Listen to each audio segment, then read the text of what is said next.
Hello friends, इस कहानी में आपका बहुत बहुत स्वागत है। आज मैं आपको एक कहानी सुनाने जा रही हूँ। तो चलिए शुरू करते हैं। एक बार की बात है, एक अध्यापक एक संपन्न परिवार के शिष्य के साथ कहीं जा रहे थे। तो उस शिष्य को कुछ मजाक सूझी, क्योंकि उसने रास्ते में किसी गरीब मजदूर के जूते दिखाई दिए। उसने अध्यापक से कहा कि गुरुजी, अगर हम इन जूतों को छुपा दें तो कितना मज़ा आएगा। देखते हैं कि मजदूर पर इसका क्या असर पड़ता है। अब उसको तो मजाक सूझ रहा था, लेकिन गुरुजी ने कहा, नहीं, गरीब इंसान के साथ इस तरह के भद्दा मजाक करना ठीक नहीं है।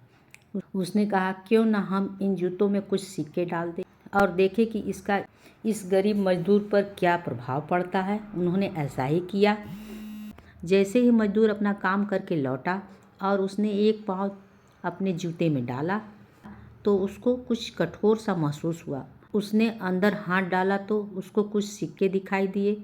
वह थोड़ा आश्चर्य में पड़ गया। आसपास किसी को देखा तो कोई भी नहीं दिखाई दिया। वापस उसने दूसरा पैर अपने जूते में डाला।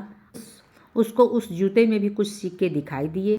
अब दोनों जूते के सिक्कों को अपने हाथों में रखा और प्रभु की तरफ इशारा किया, हे प्रभु, पता नहीं किस भले मानुस ने यह सिक्के मेरे जूते में छिपाए हैं, लेकिन जिसने भी छिपाए हैं उसको मेरी तरफ से बहुत सारी दुआ, ताकि इन पैसों से मैं अपने बच्चों और पत्नी के लिए कुछ खाना और दवाई ले सकूं। और इतना बोलकर वह चला गया। इस बात को शिष्य और अध्यापक दोनों सुन रहे थे। अब अध्यापक ने शिष्य से पूछा, अब तुम मुझे बताओ कि तुम्हें कैसा महसूस हुआ, तुम्हारी पहली वाली मजाक या दूसरी वाली। तो उसने कहा, गुरुजी, मैं आपसे क्षमा चाहता हूँ। अब मुझे समझ में आ गया है कि सच्ची खुशी किसी चीज़ में है।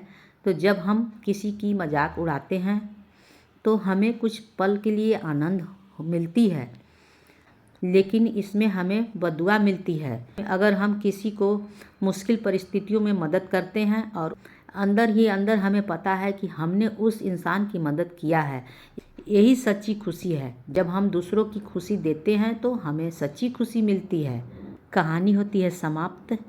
अगर कहानी अच्छी लगे तो लाइक, शेयर एंड सब्सक्राइब ज़रूर करिएगा। मिलते हैं अगले कहानी में, तब तक बाय।